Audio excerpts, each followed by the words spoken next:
अकेले किस्सों की दास्तां के सिलसिले शुरू हुए, बनके कहानियां कहानियां।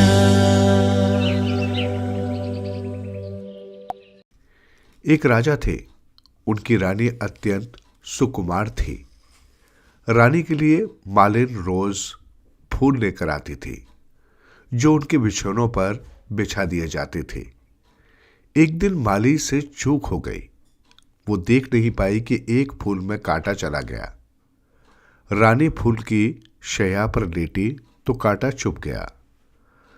रानी राजा से बोली, राजा, कल इस मालिन को 100 कोड़े मरवाइए और 100 रुपये जुर्माना कर दीजिए।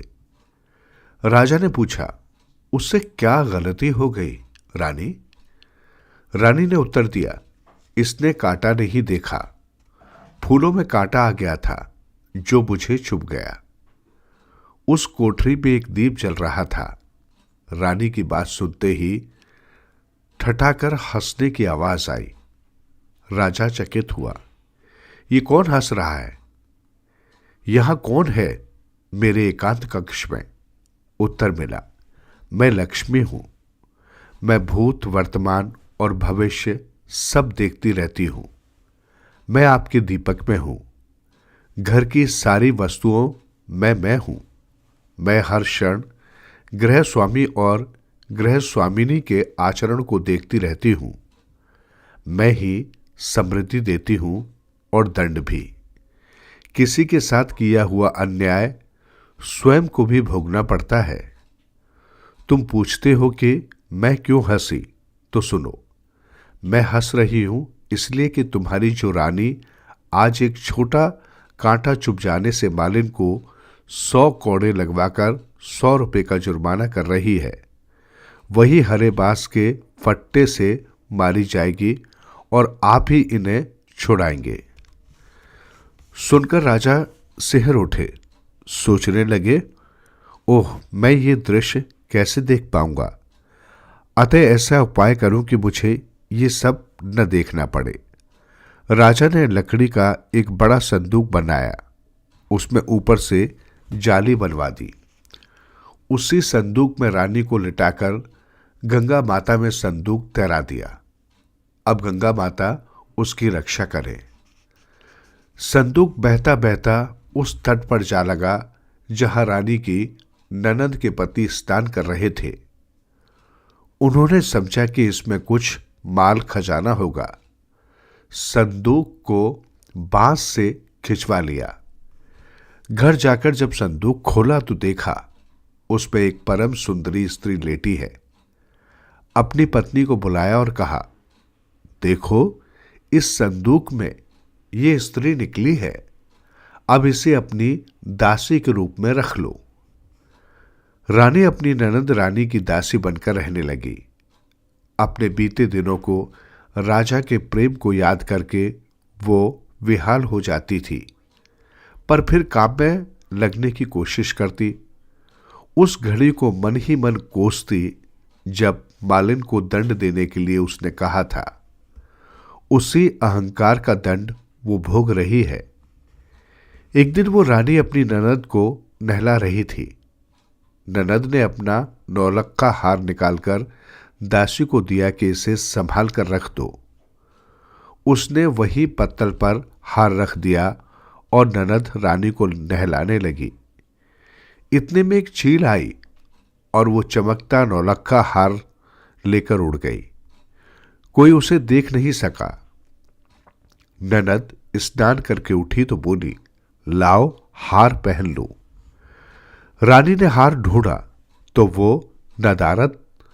उसने ननद से बताया, ए रानी जी, यही पत्तल पर तो मैंने हार रखा था, पता नहीं कहां गायब हो गया। ननद रानी क्रोध से आग बबूला हो उठी, तुमने मेरा हार चुरा लिया।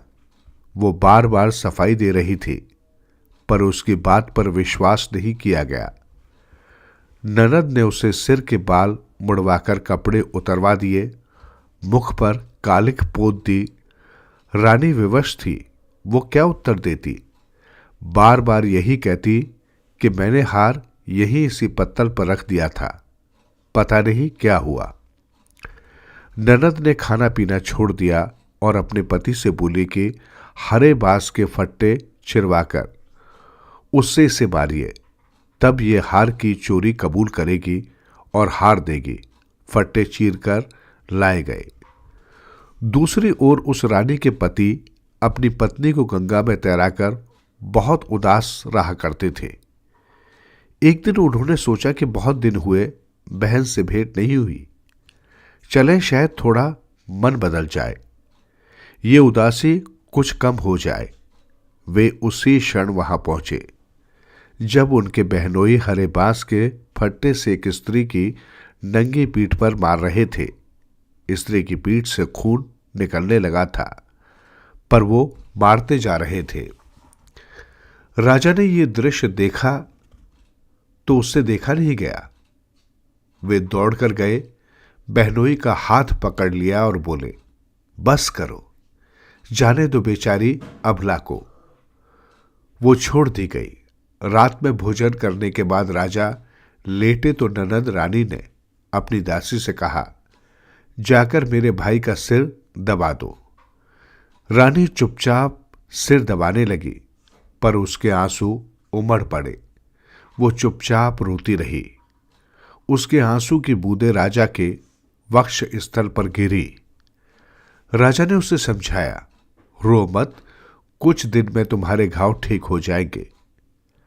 अब वो रोते हुए बोल उठी, मैं शरीर के घाव के दर्द से नहीं, मन के घाव के दर्द से रो रही हूं।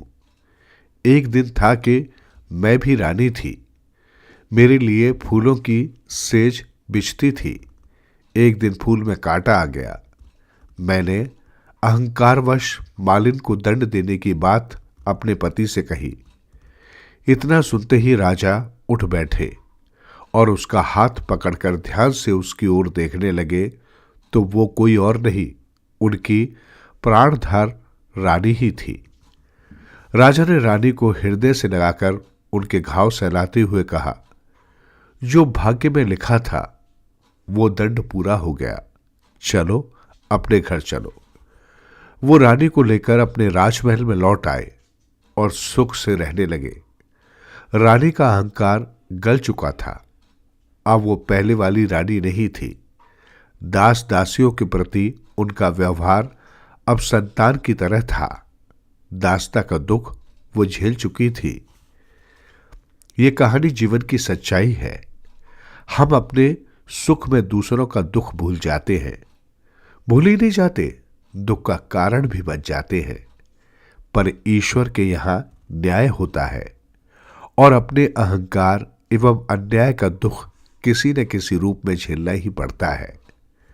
पर जिस दिन अहंकार जल जाता है, पराई पीर समझने वाला मन मिल जाता है, उसी दिन से सच्चे सुख और शांति के दिन आते हैं।